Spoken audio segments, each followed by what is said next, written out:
Welcome to our discussion of a simple example that will help us illustrate the importance of decomposing existentially quantified sentences first. Let's consider the following sentence. Suppose someone said, for all x, f of x, and there is an x such that not f of x. So for example, if f of x was the predicate x is friendly, this would be someone saying everyone is friendly and someone is not friendly. Now, as soon as you hear that, it should feel as though what we've got here is a contradiction.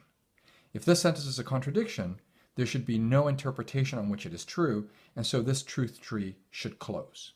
So let's just work out this truth tree and watch how it closes. So for our second line here, since the first line is a truth functional compound, we might simply decompose using the conjunction decomposition rule. For line number 2, we write the first conjunct, and for line number 3, we write the second conjunct. And that comes from 1 by conjunction decomposition, and we check that line off. Now, here we have a choice. We can either decompose the sentence on line number 2 or the sentence on line number 3.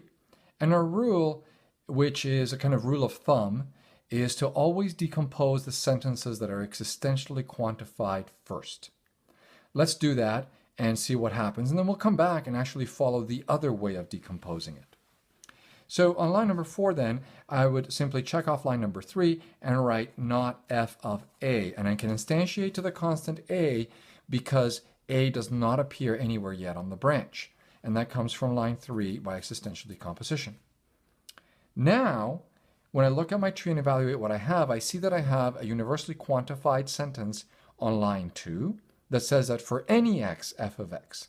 And if that's true for any x, it's going to be true for a. And so I can actually instantiate that sentence to a and write down f of a as line number 5 from line number 2 by universal decomposition, and of course the tree closes. And this seems perfectly reasonable because if someone says that everyone is friendly and someone is not friendly, then that means that there's some person A, we don't know who it is, who is both friendly and not friendly, and that can't possibly be correct. So this shows us that there does not exist an interpretation on which the sentence at the top of the tree is true. All right, very good. Now let's try to do this exact same truth tree, but by following a different order in the way which we decompose the sentences.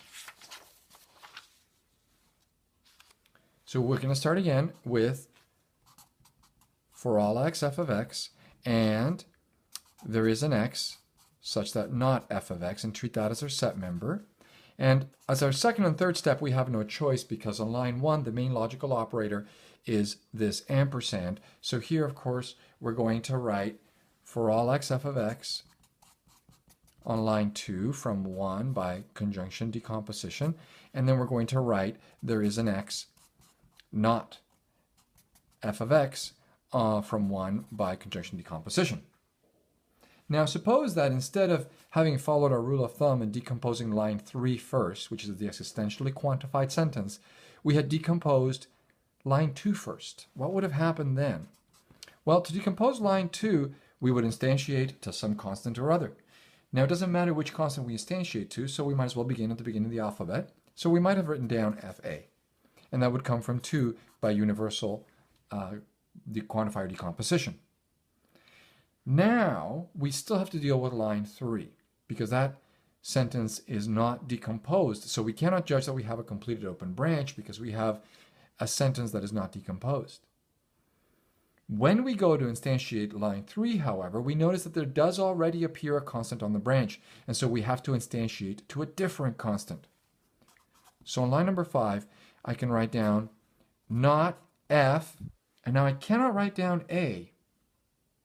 I need a different constant, and the convention is to follow the alphabetical order, so I might write down not fb.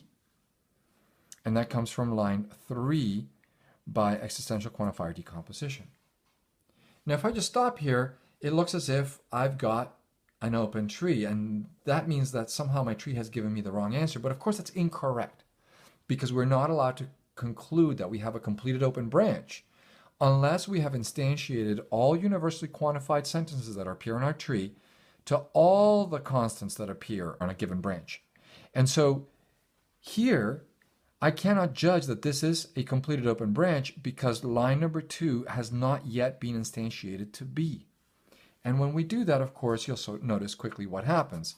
We write down FB as coming from line 2 by universal quantifier decomposition, and of course the tree closes. So we get the same answer as of course we should have.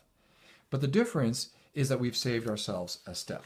So if we compare these two trees here now, the one we did originally and the one we just completed, the only difference is that it took us an extra step here to reach the conclusion that we have a completed open branch.